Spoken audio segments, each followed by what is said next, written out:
Grains and oilseeds enjoy a place of dietary and cultural prominence throughout the world. Whether eaten directly or processed into products like flour, baked goods, tortillas and pasta, they are an important and affordable part of a healthy and balanced diet. Grains and oilseeds are also fed to livestock and can be used for a variety of other purposes. Different kinds of grain are grown all over the world throughout the year, and more than 1 million tons of grain need to be moved internationally each day. Accomplishing this task requires a complex global supply chain, connecting farmers to transporters, importers, manufacturers and consumers. The supply chain works together to ensure safety, affordability and predictable delivery. During the journey between a farmer's field and an importer, for example, a food manufacturer, grain is transported in trucks, rail cars and ocean vessels. Throughout this process, grain is collected in larger and larger quantities. For instance, a vessel might hold the equivalent of 400 train cars or 2,000 trucks. If vessel deliveries are disrupted, the costs to the system can be high, even resulting in supply shortages. One factor that can disrupt the global grain trading system is low-level presence, or LLP, of genetically modified organisms, commonly referred to as GMOs. LLP means there are small amounts of a specific GMO in shipments of grain coming into countries that have not yet approved that particular GMO for use as food or feed, even though it has already been approved in the country of export. While every effort is made by each participant in the value chain to minimize occurrences of LLP, the process of growing, harvesting and shipping grain is so large and complex that LLP can never be fully avoided. Let's consider an example, say a new GMO, a drought-tolerant variety of maize.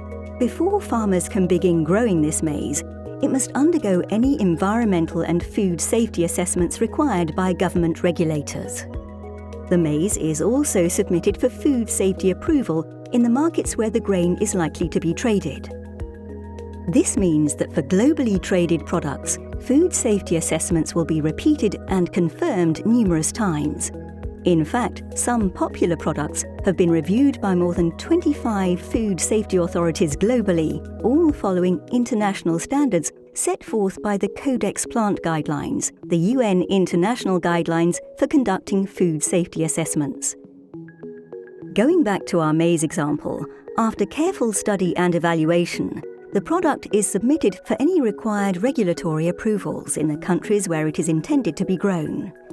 Since maize often enters international trade, the product is also submitted for approval as food and feed in key import markets around the world. Assume that 2 years later, the product is approved for cultivation in several countries and for import into many others. This is good news. It means LLP will not cause trade disruptions when maize is traded between these countries. However, 2 remaining maize importing countries have not yet approved the specific GMO maize. What impact might this have on importers and consumers in these countries? The answer depends on how the respective countries manage situations of LLP. Since multiple food safety approvals are already granted for this particular GMO, Country A decides to adopt an LLP threshold policy. This means that small amounts of the drought-tolerant maize can enter the market, for instance, less than 5%. Alternatively, Country A's LLP policy could have allowed grain with LLP temporarily until their domestic approval is in place, or only for certain end uses. Country B, however, has no LLP policy. What happens now?